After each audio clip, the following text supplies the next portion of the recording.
Freezing rain. Мы, типа, став работает это, короче, интервью отменяется. И вы зря поехали. А мы такие, типа, freezing rain. Мы даже не заметили. То есть мы реально поразили. Давай. So, Anna, tell us, like, you know, these songs, they illustrate the lives of people who live with us. So, like, how do they, give us some examples, like, experiences of Jews in the Soviet Union during Second World War, like those who escaped, those who were evacuated, like, you know, how do they, what do they tell? So the most important significance of these songs actually comes from the fact that they were written right as the time of right during the war. Normally we hear stories of the war way long after the war was over. So, for example, people start telling their children and their grandchildren, maybe writing books about the experience, and they write from what they remember 20 years after, 40 years after. And in the Soviet context, talking about what really happened during the war was close to impossible. Not everyone knows, but for the first 20 years after World War II was over, it was not even acceptable to talk about the war, and the 9th of May was not really celebrated in the Soviet Union until much later. And here we have these songs written in 1941, in 1943, in 1945, as the war is still going, and what do they talk about? And it turns out what they talk about is very different from what they talked about after the war. I'll give you some examples. Red Army soldiers are singing about what it is like for them to be in the Red Army and to be fighting against German fascism. First of all, we didn't know until these songs surfaced that Jews were singing about that in Yiddish. All the songs that we associate with the wartime, even those written by Jews, and many of them were written by Jews, were written in Russian or written in other languages. But writing them in Yiddish, that's something that came from the archive. What do they sing about? They are very excited and very honored about the fact that they get to defend the Soviet Union and get to defend their people with weapons. We often imagine the history of Jews fighting in the Red Army as history of people who happen to be Jewish and who are also fighting the war for the Soviet cause. It's veterans often said, I didn't think about being Jewish serving in the Red Army. It was not important to me unless somebody called me a name because I'm a Jew. We didn't care about that at all. The songs show that this was not the case. We have a song called A Machine Gun. It's called I Am With My Machine Gun, which talks about a Red Army soldier who is thanking the Red Army and who is thanking the Soviet Union for giving him a machine gun so he can go and kill as many Germans as possible because he wants to defend his people. Or we have a song by a Red Army soldier who is saying that I'm going to go out there and kill as many Germans as I can because they were killing my people. And it's interesting that when Moisei Berigovsky and his colleagues were collecting these songs, they noticed that they were overly nationalist. They were talking too much about Jews, and that was not acceptable in the Soviet context. So in that song, Pulemyot, the machine gun, they actually crossed out fighting for my people and wrote fighting for all the people of the Soviet Union. So when we recorded the song, we sang both versions. So we sang both defending my people to honor the author of that song, writing about this in 1945, and also about defending all Soviet people to honor Moisei Berigovsky, who risked his life and went to jail partially for running this project. So we wanted to honor both, and that's how that song came to be. Tell us, like, you know, you mentioned that it caused like a shift in our understanding. Like, what kind of shift and how groundbreaking it is? Well, one example is the fact that Jews are fighting as Jews. Another example is that we didn't know that sometimes before being killed, the last thing that people did was to write a song about this, and they really wanted the message of what happened to them get out. And also, this material shows that some of the first documents of atrocities against Jews in the Soviet Union were songs written by witnesses, sometimes written by victims who never got to tell their story after because they were killed. But they see the destruction, maybe they're hiding somewhere, and instead of making sense of it in prose and writing about this, I saw this German shooting this person, I saw this, this, and this, they choose to write a song about this because that is actually a more traditional way of transmitting knowledge than writing prose, and it's easier for them. They think about old pogrom songs, violent songs, and they're writing them, describing these atrocities against Jews. So that was one of the huge findings in this archive. Another interesting thing that came out of this is how much humor there was in these songs. And the fact that people were laughing at Hitler, laughing at Germans, laughing at all these attempts to kill them, that is extremely significant and moving for us. So if you can laugh, you can look at it from a distance, and it helps you cope. And it, in some ways, people talk about this now, it was a mode of resistance. And we didn't know that this kind of resistance and this kind of coping existed before we found those materials. Tell us how, it caused quite a change in our understanding how Jews lived. Like, revolutionary.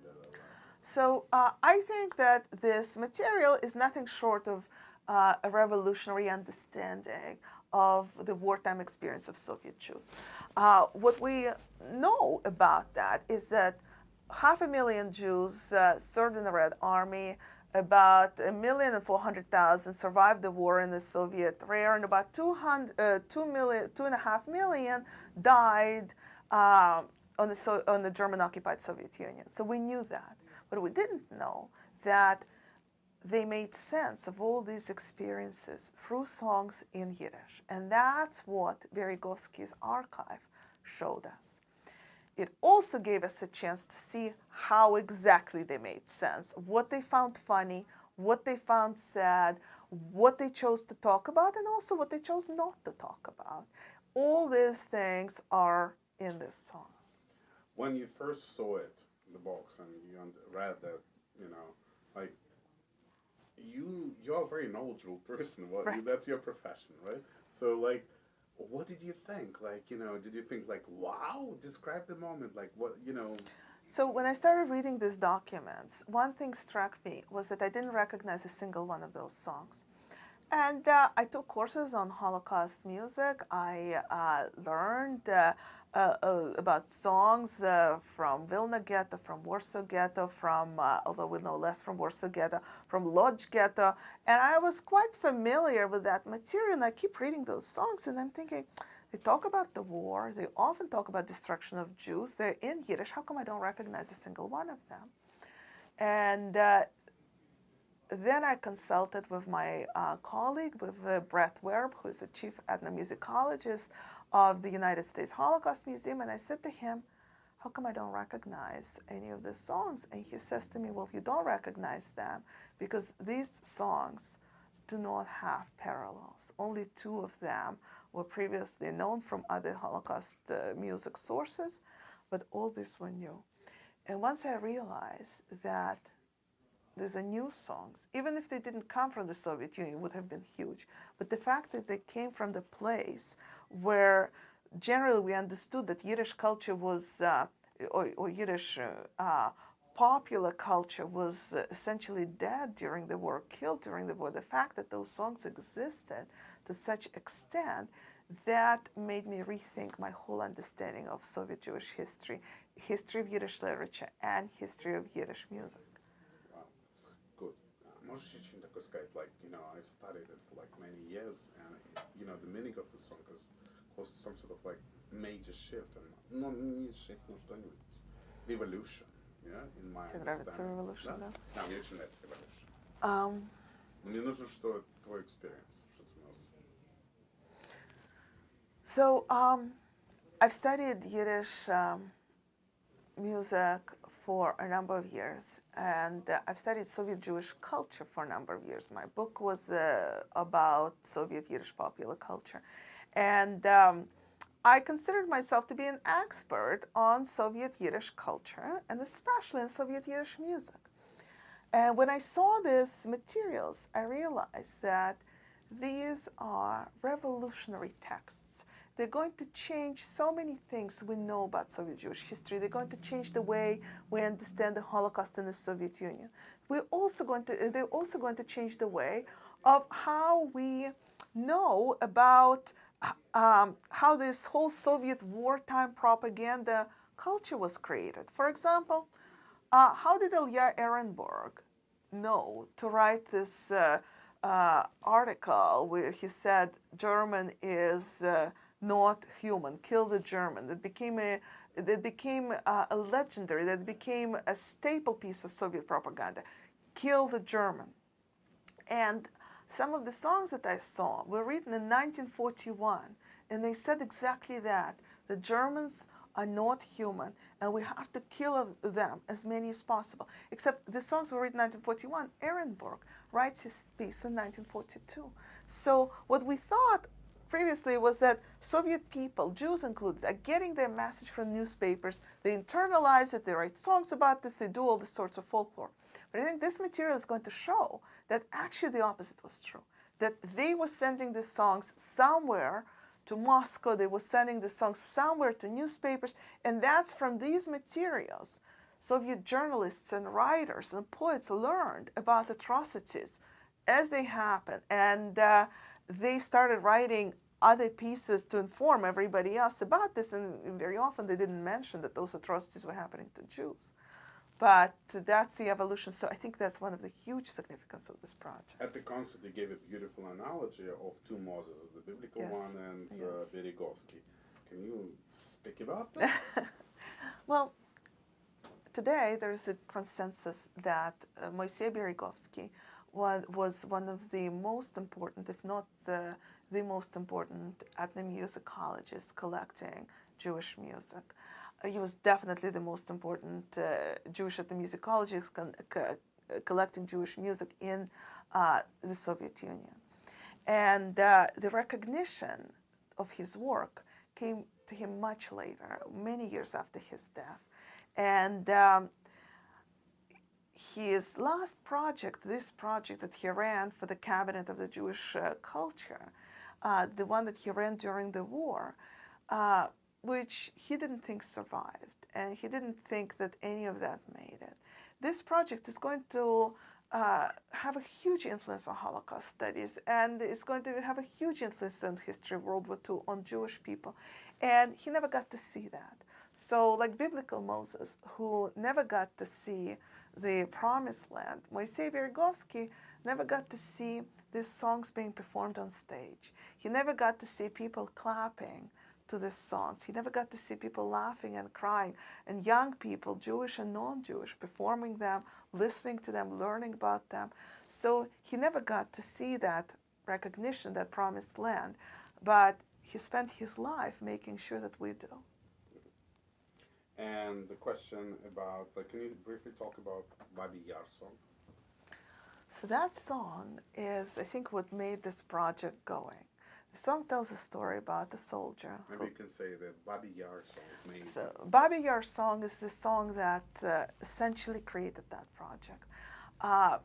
This is one of the first songs that I read, and it tells a story about the soldier going back to Kiev and learning that his family, his wife and his only child were killed. And he is going around, and people are telling him that there was blood running down the streets, there was violence, and he will never see his wife and his child again. And the song ends with the statement which says, as long as they live, they will never see fascism ruling in our land again. And I was very interested in that line because I'm trained to look for subversion. And with all the materials created in the Soviet Union, even those in Yiddish during World War II, I look for ways, for people to subvert the Soviet message. And I'm like, and I'm thinking about this. What does it mean? As long as they live, there will be no fascism. And then I realize the reference in the song is not just only about Babi Yar and destruction on the time when, on September 29th and 30th, 1941, 33,000 Jews were killed in this ravine near Kiev. This is also a reference to the tensions between Jews and non-Jews that take place after the war is over, when in 1944 Jews begin to return to Kiev and find out that their apartments and their places of living are no longer available to them because somebody else lives there. And now we know from historical documents that Nikita Khrushchev, who was the head of the Communist Party then, issued a secret statement saying that we don't want the return of Soviet power to be associated with the return of Jews. So the government officials are given kind of those messages saying, well, you can help some Jews, but you don't have to go out of your way. So Jews who made it, who survived the war, come back to Kiev, find out their families are dead, find out their communities are dead, and they're finding out that their neighbors are not that unhappy about this, and they're not in a hurry to welcome them back, the survivors. So this song hints to that as well. So to me, this is a message against fascism, but it's also a message against anti-Semitism. And each song in this project is like that. Each song in that album tells a complex story, something that you can see immediately and something that you see once you dig a little bit deeper. What's about Chuvasher and women in the war? Why did you include this song?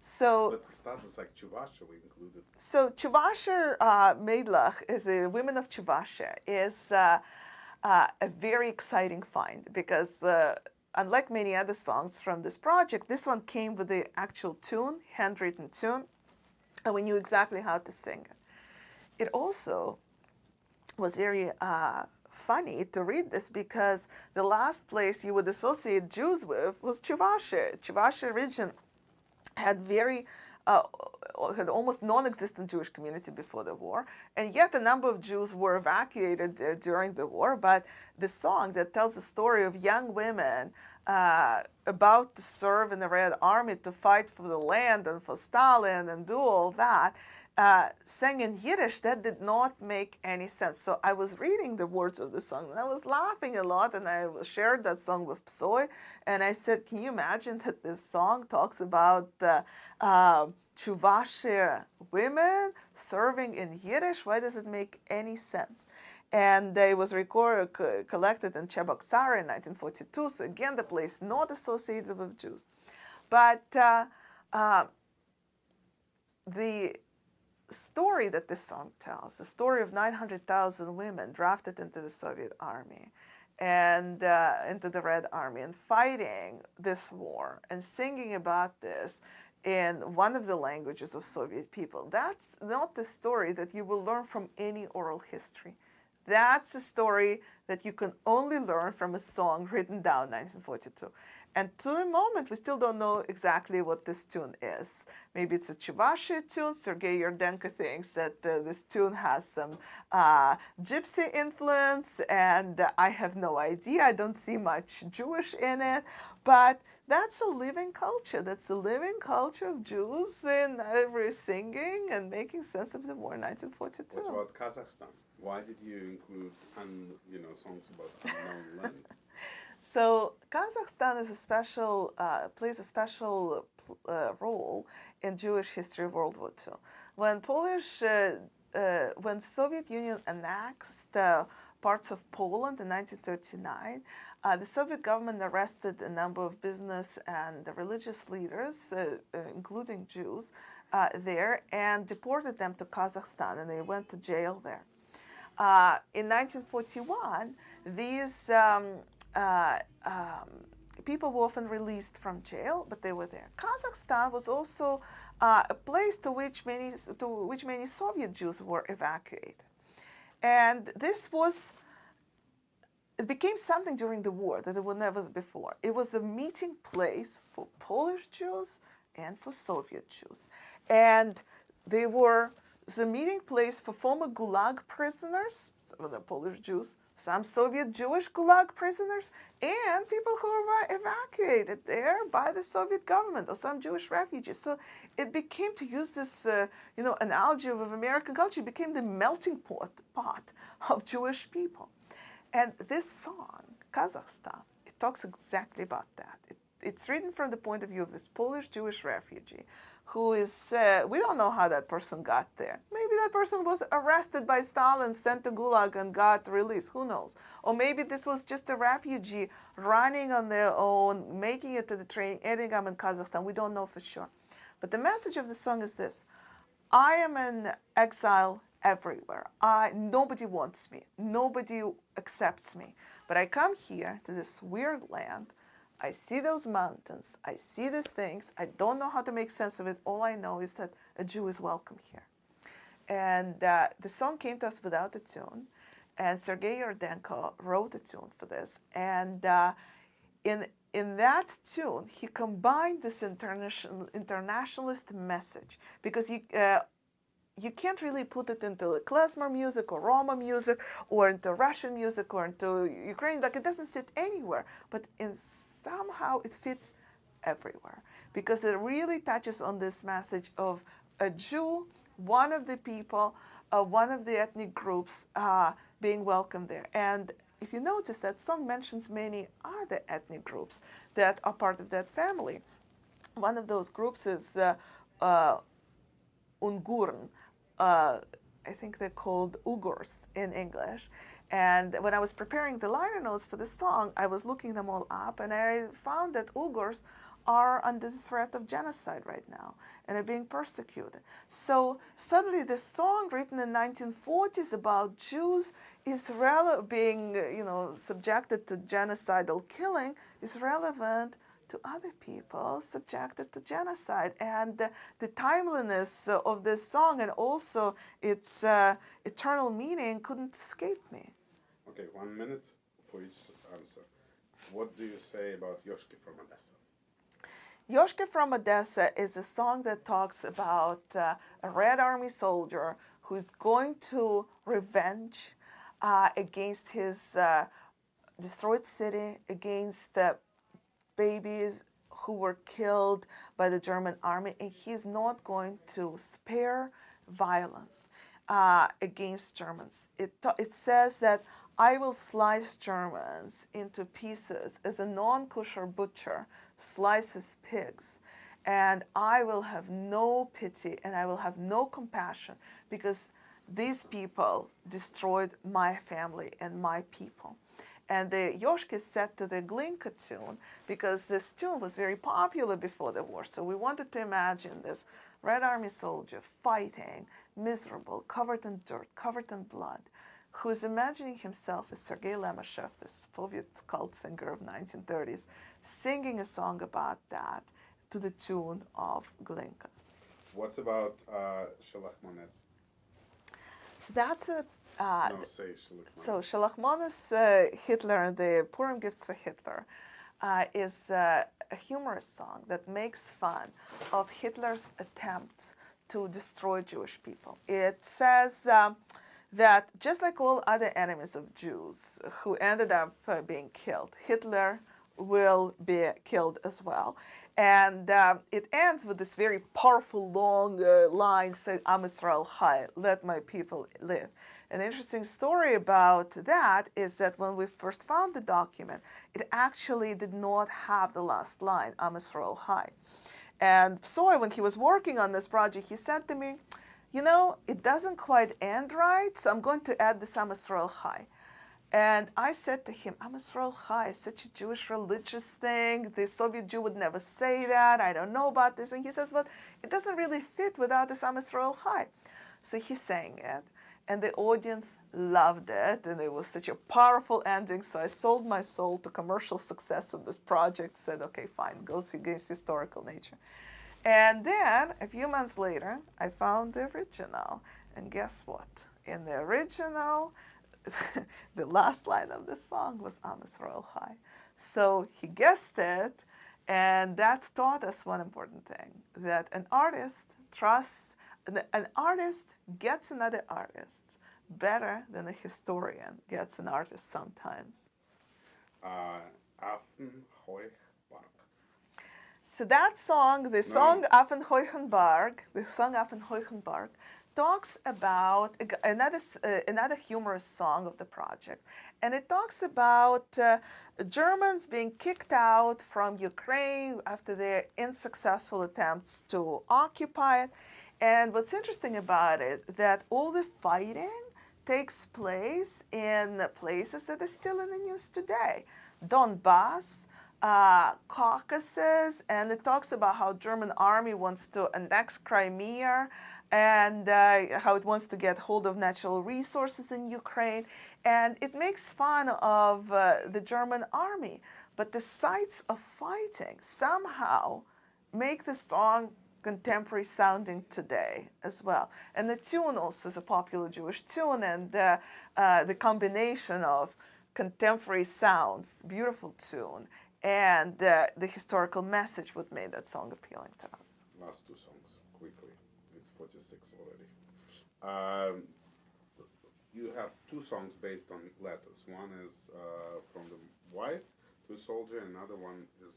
Misha replies back, so right? talk about them. So these are two songs written by the same person, Tybal Berman.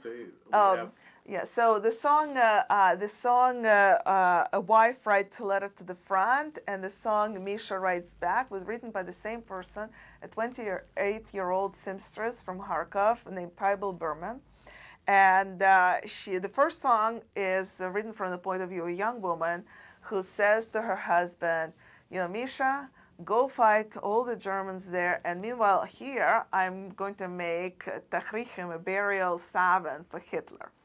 And it refers to the experiences of women who are working extremely long shifts in factories in Central Asia, working towards the Soviet war effort, and also worrying about their family members fighting the war. So she tells him, go kill them.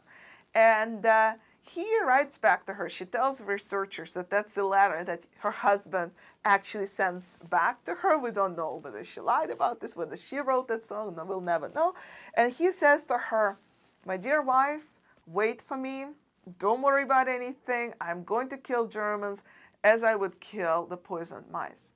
And the graphic imagery of killing is very prominent in this song and many other songs. And again, popular at the time, we can see it in Soviet songs of the time, doesn't make it into oral history and memory.